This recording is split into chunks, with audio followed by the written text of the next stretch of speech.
कानून की हुक्मरानी कायम करना है, हमने रूल ऑफ लॉ कायम करना है।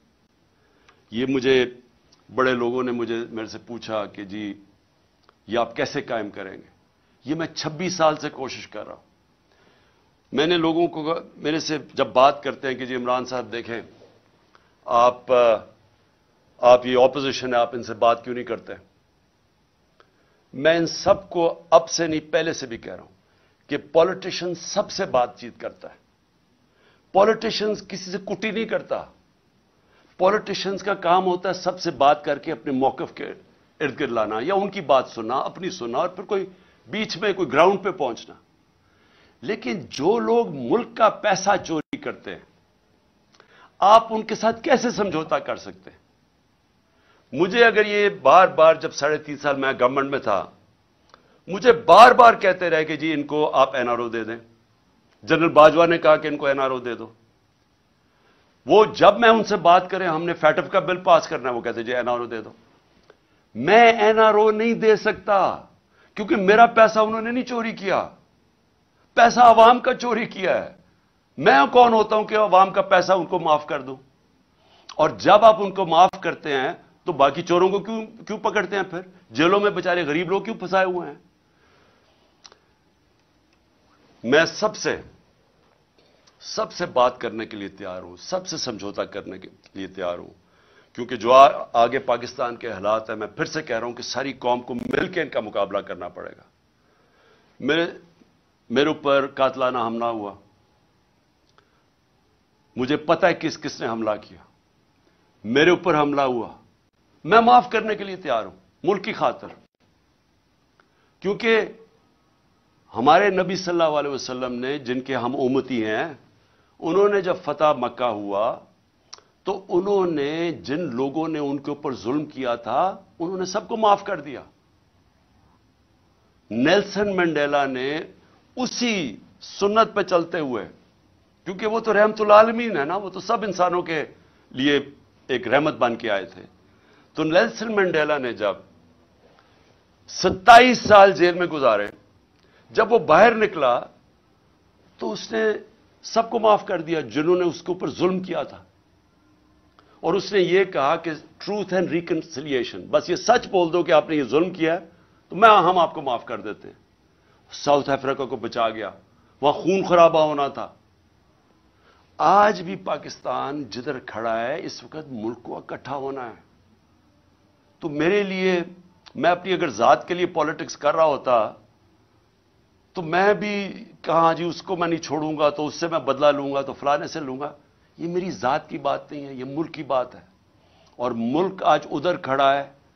पाकिस्तान की तारीख में इतना बुरा वक्त पाकिस्तानियों पे नहीं आया।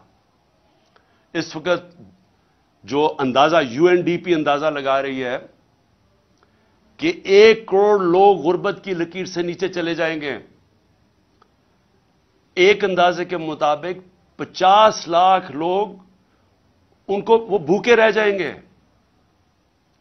जो आजकल हालात है।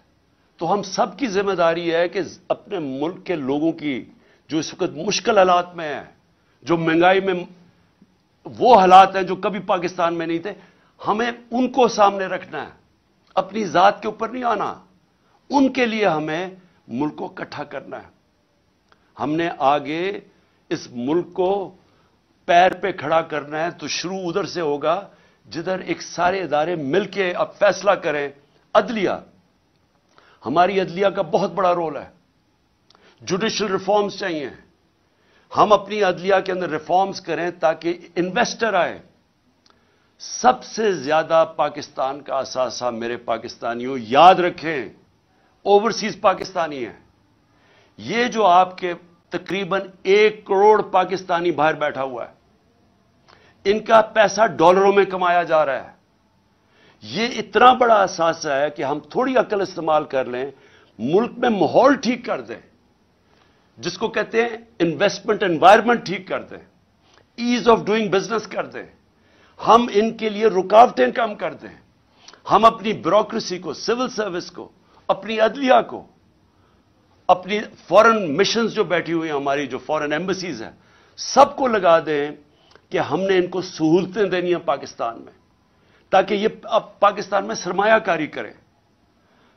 آپ کو اندازہ نہیں کہ اس ملک میں کتنا پیسہ آ سکتا ہے.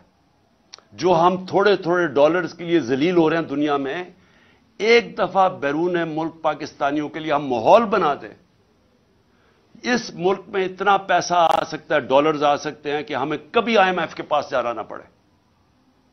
آپ کو میں ابھی بلومبرگ ایک وہ میگزین ہے بلومبرگ، اس میگزین کے اندر، کیونکہ دنیا کے جو ملک ہیں ان کی معیشت کے اوپر وہ کامنٹ کرتی ہے. دبئی میں ذرا یہ غور سے سنیں، دبئی میں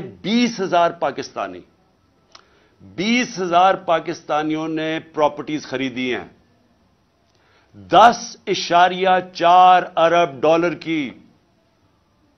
ہم آئی ایم ایف کے پیچھے، ہمارا پروگرام تھا 6 ارب ڈالر کا، ہم نے 3 ارب ڈالر لیے تھے اپنے دور میں. ہم اس کے لیے اپنی آزادی بھی کھو بیٹھتے ہیں، اپنی عزت بھی کھو بیٹھتے ہیں. صرف 20,000، یاد رکھیں 1 کروڑ پاکستانی باہر ہے، 20,000 پاکستانیوں نے دبئی میں 10.4 ارب ڈالر کی پراپرٹی خریدی ہے. تو وہ پہلے تو پوچھیں وہ دبئی میں کیوں خرید رہے ہیں؟ اور وہ تو یہاں سے پیسہ باہر جا رہا ہے نا. ہمیں پتہ ہے کہ یہاں بڑے بڑے جو بدقسمتی سے یا طاقتور لوگ جو یہ پیسہ چوری کرتے ہیں وہ سارا باہر بھیج دیتے ہیں. یہ جو سارے مے فیئر کے فلیٹ اور یہ سارا یہاں کا چوری کیا ہوا پیسہ گیا ہوا ہے. تو میں تو صرف دبئی کی بات کر رہا ہوں، میں تو یورپ کی نہیں بات کر رہا، میں امریکہ کی نہیں بات کر رہا، میں انگلینڈ کی بات نہیں کر رہا، لندن میں کتنی پراپرٹیز ہے پاکستانیوں کی اس کی بات نہیں کر رہا، میں تو صرف دبئی کی بات کر رہا ہوں. سوچیں پاکستانیوں کا یہ تو ملک سے باہر پیسہ جا رہا ہے. یہ سوچ لیں